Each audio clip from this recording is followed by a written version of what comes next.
Assalamualaikum warahmatullahi wabarakatuh. Perkenalkan, nama saya Albar SEMM, salah satu dosen pada program studi kewirausahaan Institut Teknologi dan Bisnis Muhammadiyah Poliwali Mandar. Video ini saya buat sebagai salah satu syarat dalam proses sertifikasi dosen tahun 2025, khususnya sebagai bentuk pernyataan diri dosen dalam unjuk kerja Tridharma Perguruan Tinggi atau yang dikenal dengan PDD UKT PT, terutama dalam bidang pengajaran. Pada kesempatan ini, saya akan menjelaskan mengenai salah satu mata kuliah yang saya ampuh. Pada semester ini, saya mendapatkan kepercayaan untuk mengampuh mata kuliah wajib program studi, yaitu perilaku keorganisasian. Mata kuliah ini diprogramkan pada semester genap dengan kode KWP 4022 dan memiliki bobot sebesar 3 SKS.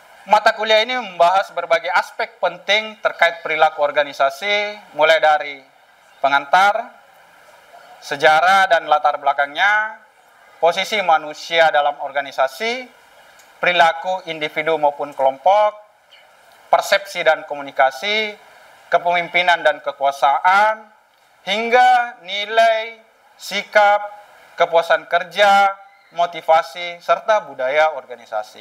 Melalui mata kuliah ini, mahasiswa diharapkan dapat memperoleh pemahaman mendalam mengenai konsep dasar dan kerangka berpikir tentang perilaku organisasi, serta mampu menerapkannya dalam konteks organisasi, baik itu di sektor pemerintah maupun di sektor swasta.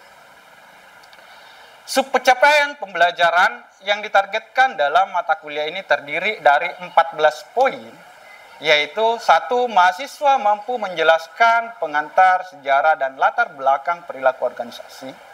Kemudian, 2. Mahasiswa memahami kedudukan manusia dalam organisasi. 3. Mahasiswa memahami perilaku individu dalam organisasi. 4. Mahasiswa memahami konsep dasar kelompok. 5. Mahasiswa memahami perilaku kelompok dalam organisasi. 6. Mahasiswa memahami konsep persepsi dan komunikasi. 7. Mahasiswa memahami kepemimpinan dan kekuasaan. 8. Mahasiswa memahami nilai, sikap, dan kepuasan kerja. 9. Mahasiswa memahami konsep motivasi dalam organisasi. 10. Mahasiswa memahami budaya organisasi. 11. Mahasiswa mampu memahami dan mengurai struktur organisasi. Serta subcapaian yang ke-12, yaitu mahasiswa memahami desain organisasi, baik yang bersifat mekanistik maupun organik. Dalam perkuliahan ini, bahan ajar yang saya gunakan mencakup slide presentasi atau PPT, buku ajar, buku-buku referensi yang relevan. Pada mata kuliah ini, saya menerapkan pendekatan Student Center Learning atau SCL, yaitu pendekatan yang menekankan mahasiswa sebagai pusat kegiatan belajar, dengan tujuan yaitu memastikan tercapainya capaian pembelajaran yang telah ditetapkan. Pendekatan SCL ini kemudian dikombinasi dengan berbagai metode seperti expository, kemudian discovery learning, kemudian small group discussion, terus cooperative learning. Selain dari itu, saya juga menerapkan metode DIA atau Delivery Interactive Assessment dalam menyampaikan materi. Sedangkan untuk evaluasi pembelajaran itu dilakukan berdasarkan beberapa indikator atau komponen. Pertama, aktivitas dan prestasi mahasiswa atau termasuk dalamnya kehadiran, yaitu sebesar 25%. Kemudian ada kuis sebesar 15%. Kemudian tugas sebesar 20%. Ujian tengah semester atau UTS sebesar 20%. Dan indikator terakhir adalah ujian akhir semester atau UAS sebesar 20%. Demikianlah penjelasan saya terkait pengampu mata kuliah perilaku keorganisasian. Baiklah, selanjutnya mari kita saksikan video pembelajaran saya. Wassalamualaikum warahmatullahi wabarakatuh. Ya, assalamualaikum warahmatullahi wabarakatuh.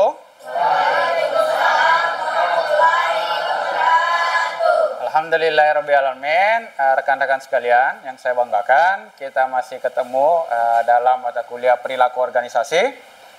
Nah, sebelum kita masuk dalam pertemuan hari ini, alangkah baiknya sejenak kita menundukkan kepala kita agar apa yang dilalui hari ini menjadi tambahan ilmu buat kita semua, serta menjadi ladang pahala buat kita semua. Berdoa dimulai. Berdoa selesai. Jadi rekan-rekan sekalian, sebelum kita masuk pada materi hari ini tentang motivasi, masih ada yang ingat tentang materi kita minggu lalu? Saya, Pak. Oke, silakan. Materi minggu lalu membahas tentang nilai sikap dan kepuasan kerja. Sangat jawaban yang sangat bagus. Berikan aplaus buat kawan kita. Kemudian, setelah kita membahas masalah nilai, jadi materi minggu lalu tentang nilai, sikap, dan produktivitas kerja. Ya, setelah kita tahu nilai, pengertian nilai, kemudian ada yang bisa memberikan tentang pengertian dari norma. Saya, Pak. Ya, silakan kawan di sana. Norma adalah nilai secara umum yang diterima oleh masyarakat, perkumpulan orang atau organisasi dan dijadikan pedoman bagi masyarakat. Setelah kita telah mengetahui antara nilai, sikap, kemudian kita masuk kepada kepuasan kerja. Ada yang bisa memberikan pengertian tentang kepuasan kerja? Saya, Pak. Iya, silakan. Kepuasan kerja menurut Davis adalah seperangkat perasaan pegawai tentang menyenangkan atau tidaknya pekerjaan mereka. Jawaban yang sangat bagus. Jadi rekan-rekan sekalian, dari kesimpulannya adalah materi kita minggu lalu itu membahas tentang nilai, sikap, dan kepuasan kerja. Dia menjelaskan bahwa nilai itu merupakan prinsip atau keyakinan yang bertahan dan menjadi pedoman bagi individu dalam bertindak serta mengambil keputusan. Jadi itu kesimpulan dari materi kita minggu lalu. Nah, baiklah teman-teman sekalian yang saya banggakan. Hari ini kita akan belajar atau mengkaji tentang motivasi. Nah, jadi rekan-rekan sekalian yang saya banggakan, kalau misalnya kita berbicara masalah motivasi, motivasi itu dimulai dari kata motif. Nah, yang berarti adalah dorongan atau sebab atau landasan seseorang melakukan sesuatu. Jadi kalau misalnya kita berbicara masalah motivasi, kita berbicara masalah motif seseorang untuk melakukan sesuatu, ya. Berarti kalau bicara motivasi, kita bicara masalah motif, ya. Nah, maka dari itu motivasi itu berarti suatu kondisi yang mendorong atau menjadi sebab seseorang melakukan suatu perbuatan atau kegiatan yang berlangsung secara sadar, ya. Nah, kalau misalnya kita merujuk ke dalam merujuk dalam pendapat ahli, menurut James, dia mengungkapkan bahwa motif adalah apa yang menggerakkan seseorang untuk bertindak dengan cara tertentu atau sekurang-kurangnya mengembangkan sesuatu kecenderungan perilaku tertentu. Nah, ya rekan-rekan sekalian. Nah, kemudian tambah lagi menurut pendapat Robin, dia memberikan pengertian motivasi itu sebagai suatu proses yang menghasilkan suatu intensitas, arah, dan kekuatan individu dalam usaha mencapai tujuan. Jadi kalau misalnya kita melihat dari pendapat Robin, motivasi itu adalah sebuah kekuatan untuk mendapatkan suatu yang mempunyai nilai tujuan.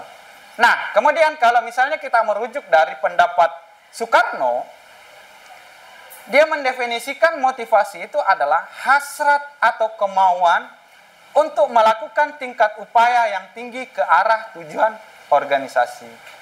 Maka dari ketiga pendapat tersebut atau ketiga definisi tersebut, kemudian disimpulkan bahwa motivasi itu merupakan bagian integral dalam upaya mengoptimalkan pengendalian manajemen suatu organisasi. Nah, sampai sini paham? Ada yang ingin ditanyakan? Saya Pak, Ya, silakan. seperti Bapak katakan sebelumnya, motivasi adalah motif seseorang, sebab dan alasannya seseorang untuk melakukan suatu kegiatan atau suatu gerakan. Pertanyaan saya Pak, bagaimana cara menggerakkan seseorang untuk bertindak tanpa diperintah atau tanpa disuruh? Nah, pertanyaan yang sangat menarik dari kawan Wahyu. Jadi rekan-rekan sekalian yang saya banggakan, pertanyaannya adalah bagaimana menggerakkan seseorang tanpa perintah atau tanpa diarahkan. Ada yang bisa menjawab pertanyaan dari kawan Wahyu? Saya Pak, Ya, silakan. pertanyaan dari Wahyu, bagaimana cara menyuruh seseorang tanpa harus memerintah, Ya, yaitu betul sekali. dengan memberikan contoh atau teladan. Ya, jawaban yang sangat bagus dari saudari Elsa. Ada yang lain yang ingin memberikan jawaban dari pertanyaan saudara Wahyu? Saya Pak, Kan? yaitu menciptakan lingkungan yang mendukung. Contohnya, jika ingin temanmu mulai membaca buku, biarkan buku-buku menarik berserahkan di tempat yang sering dia kunjungi.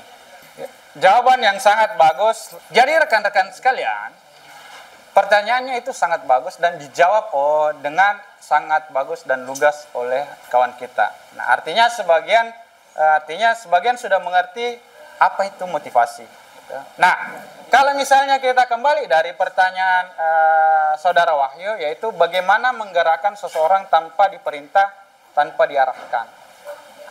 Nah, kalau misalnya kita merujuk dalam teorinya Abraham Maslow atau teori hierarki, di mana Abraham Maslow menyusun teori motivasi manusia dalam bentuk hierarki kebutuhan. Dalam hierarki kebutuhan itu terdiri dari 5 kelompok. Nah, teori ini menjelaskan bahwa manusia akan terdorong untuk bertindak jika kebutuhannya terpenuhi secara bertahap, kemudian dari atas ke bawah. Nah, jadi untuk menggerakkan seseorang tanpa perintah langsung, kita harus memenuhi kebutuhan pada setiap tingkatannya. Gitu. Sehingga seseorang tersebut bisa termotivasi secara alami. Misalnya kebutuhannya adalah kebutuhan fisiologis. Contohnya adalah makan, minum, istirahat, serta kenyamanan dasar. Seperti misalnya kenyamanan dasar itu rumah dan sebagainya. Nah, kemudian di tingkatan kedua yang harus terpenuhi adalah kebutuhan keamanan. Contohnya misalnya keamanan saat dia bekerja, kemudian stabil penghasilannya. Terus kebutuhan ketiga yaitu kebutuhan sosial. Contohnya misalnya hubungan sosial, rasa memiliki, dan seterusnya. Terus di kebutuhan keempat, seseorang itu harus memenuhi misalnya penghargaan, pengakuan, dan rasa kompeten. Nah, pada kebutuhan terakhir atau tingkatan terakhir dari teori Maslow, yaitu kebutuhan aktualisasi diri. Contohnya misalnya menjadi versi terbaik dari diri sendiri, kreatif, kemudian pertumbuhan pribadi dan sebagainya. Itu ya rekan-rekan sekalian yang saya banggakan. Nah, kemudian kita masuk pada teori motivasi. Nah, sebelum saya masuk pada teori motivasi, ada yang bisa memberikan atau ada yang bisa menjelaskan saya atau menyebutkan ada berapa teori motivasi? Saya apa? Ya, silakan. Teori kebutuhan dari Abraham Maslow. Nah, sangat betul. Nah, salah satu dari 6 teori kebutuhan, teori motivasi adalah teori kebutuhan dari Abraham Maslow. Nah, ada yang bisa jelaskan apa itu teori kebutuhan? Saya, Pak. Ya, silakan. teori kebutuhan Maslow adalah setiap manusia memiliki kebutuhan dalam hidupnya, bahwa kebutuhan tersebut terdiri dari kebutuhan fisik, kebutuhan psikologis, dan kebutuhan spiritual. Sangat bagus jawabannya. Berikan aplaus untuk. Nah, kemudian siapa lagi yang bisa menyebutkan teori dari motivasi? Saya, Pak. Ya, silakan.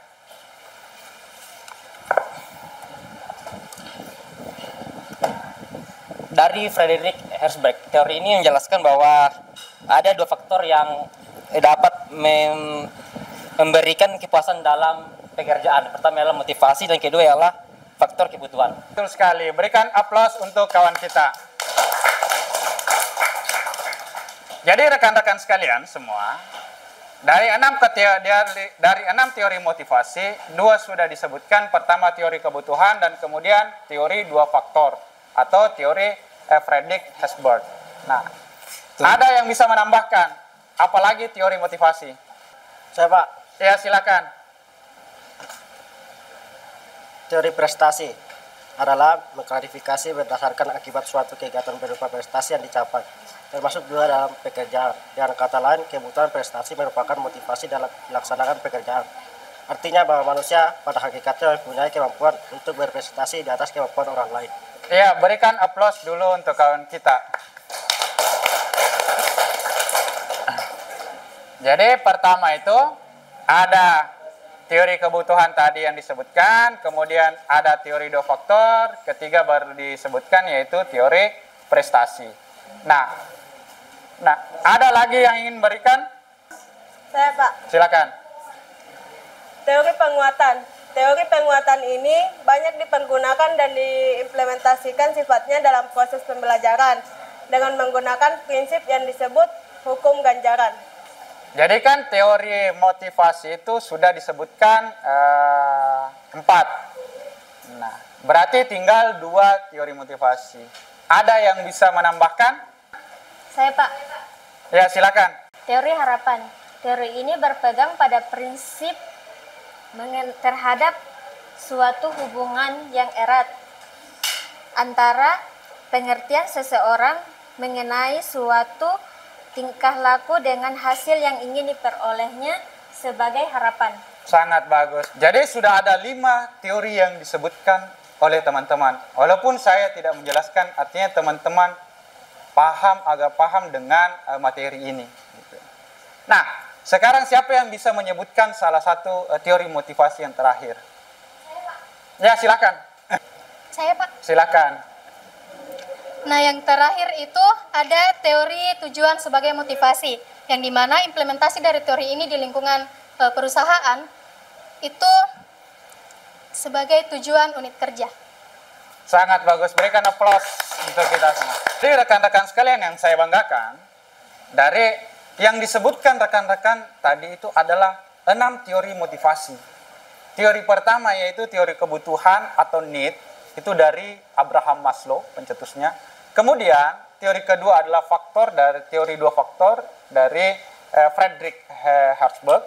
Kemudian teori ketiga yaitu teori prestasi dari David. Kemudian ada teori penguatan.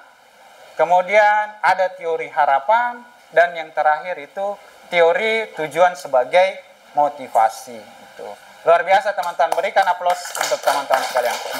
Nah, jadi rekan-rekan sekalian yang saya banggakan, kalau misalnya kita berbicara masalah teori kebutuhan dari Maslow. Nah, dalam teori ini dalam teori kebutuhan ini mengartikan bahwa sebagai kekuatan atau tenaga yang menghasilkan dorongan bagi individu untuk melakukan kegiatan agar dapat memenuhi kebutuhan sehari-hari dan sebagainya.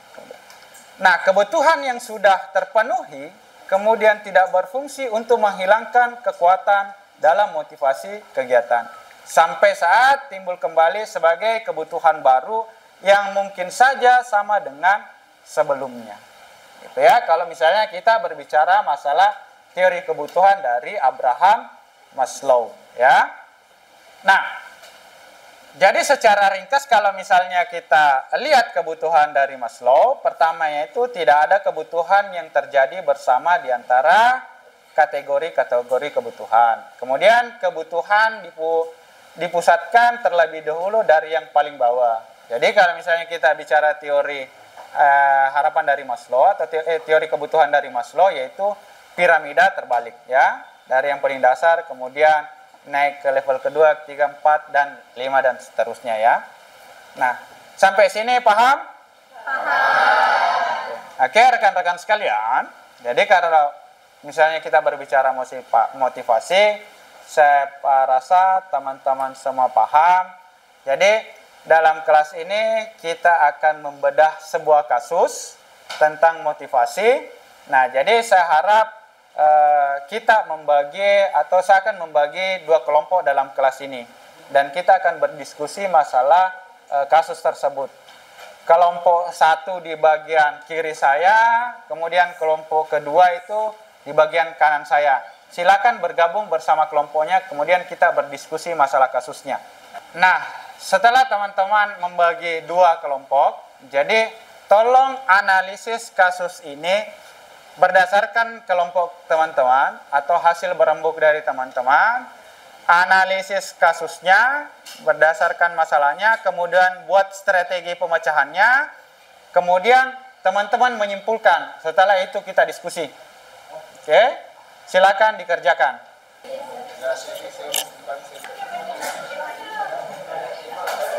Jadi saya rasa untuk diskusi kelompoknya cukup teman-teman. Sekarang saya minta silakan kelompok satu untuk mempresentasikan hasil dari temuan analisis kasusnya. Nah, kelompok satu. Oke, jadi berdasarkan hasil diskusi dari kelompok kami itu Pak, analisis masalahnya itu motivasinya menurun karena tidak ada pengakuan. Ya, terus? Rina merasa bahwa kontribusinya tidak dihargai. Tidak ada umpan balik yang jelas, baik positif maupun negatif. Manajer bersikap diam dan ini menciptakan kehampaan psikologis. Yang kedua, tidak merasa punya tujuan jelas.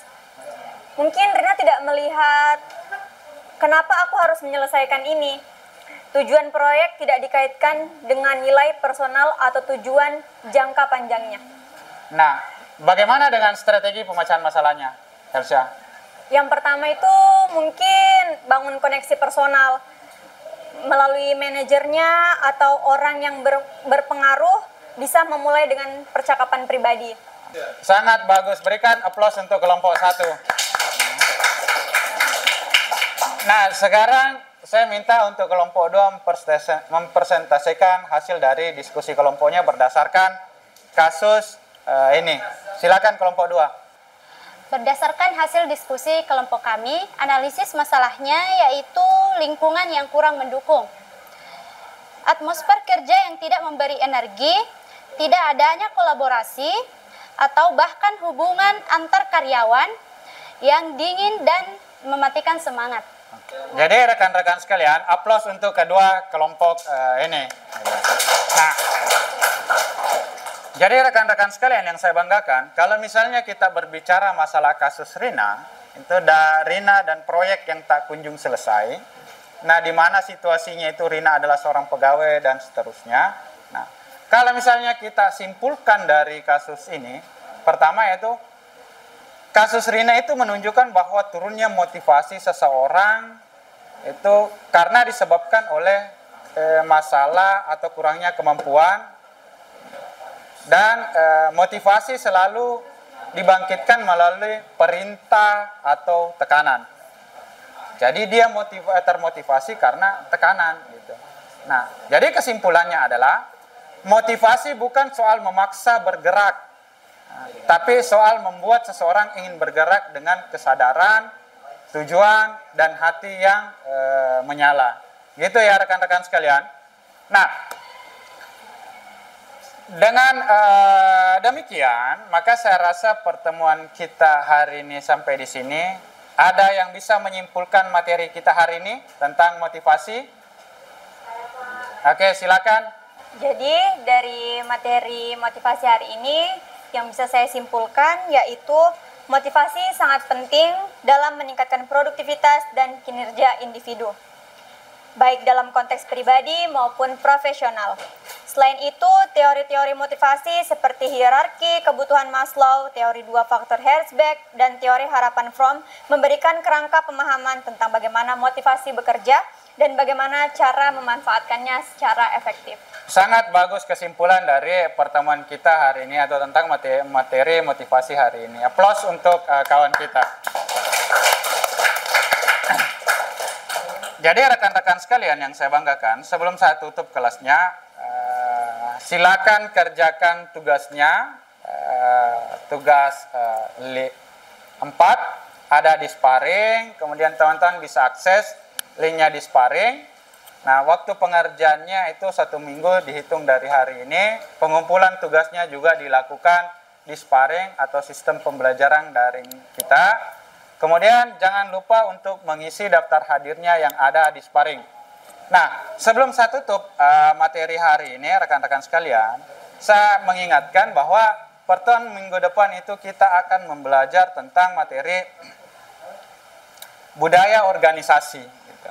Silakan teman-teman mencari atau meriset tentang materi-materi tentang budaya organisasi. Nah, minggu depan kita insya Allah kita akan diskusi lagi dengan materi budaya organisasi. Nah, jadi rekan-rekan sekalian, langkah besar itu dimulai dari langkah yang kecil. Nah, semoga apa yang saya sampaikan hari ini menjadi langkah awal untuk perubahan itu. Terima kasih dan sampai ketemu di pertemuan selanjutnya. Assalamualaikum warahmatullahi wabarakatuh. Waalaikumsalam.